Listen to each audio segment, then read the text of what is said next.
backwards around into the inside area, and we were ready to fight whatever was inside. There wasn't really anything. So we walked down and pressed the button that would normally unlock the door later on in the level. We decided we were going to go after that skull that's on top of the tunnel that's incredibly impossible to get to. Luckily, there wasn't actually a skull there, so we didn't have to really try. And then from there, we made our way back out. We took a shortcut down to the lower area and decided to walk over to the main part of the level where you would go way down underground to get the cartographer. We made our way up in this very accurate looking tunnel into the main building, and unfortunately from there it kind of just cuts off there. They didn't go as far as actually detailing the full underground area. I don't know how that would work and how they would be able to scale it all. They just put dual. Actually, while we're on the topic of the crashed Pelican, it was really cool how they replaced some of the paintings and stuff with textures from Halo, whether it's some small UNSC reference or straight up Virgil from ODST. It was a really cool touch. But after looking at Valhalla, we actually were more impressed by the Minecraft take on Blood Gulch, which definitely seemed a lot more accurate to the real Blood Gulch version, and it was cool to walk around this massive area or this canyon and contemplate why we were actually there in that canyon.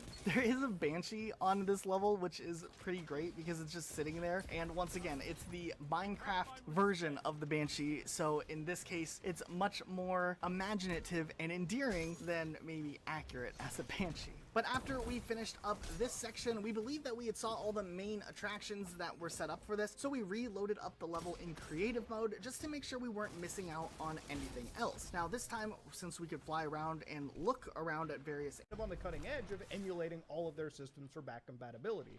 And honestly, Sony and Nintendo could learn a whole fucking lot from them. But that's a different video. So, to understand, I was able to download these packages, copy them over to the Xbox 360 Drive using the actual freestyle dashboard, that's the hack dashboard, and if you've noticed, I'm actually using the original Blade style dashboard that was in the very original Xbox 360 release. Some of you people will remember that. Microsoft changed it for the worse years down the road. But basically a legal thing to be doing.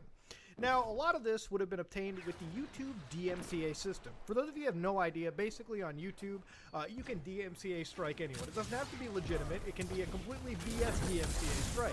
Because YouTube relies on safe harbor provisions, you have to effectively give up your personal information because DMCA eventually leads into a legal dispute between two individuals. And you can imagine in a system like YouTube where creators basically work on their own anyways, they may have to end up just giving their own information to another party.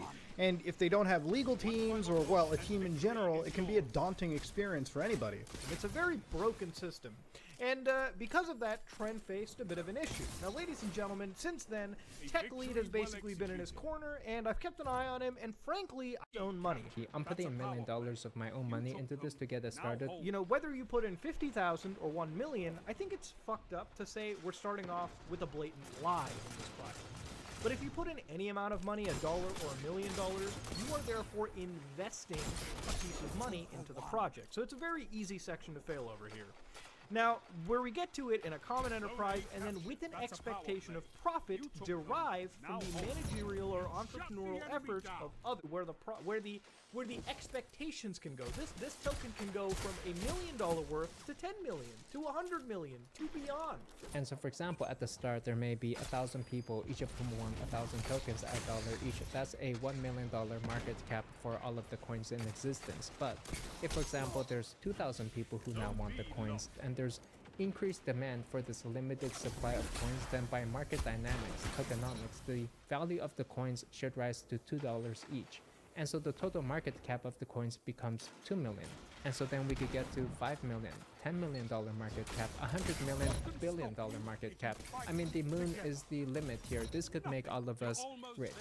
So I guess you have to expect that there's a certain level of profit to be gained. If you're going to the moon,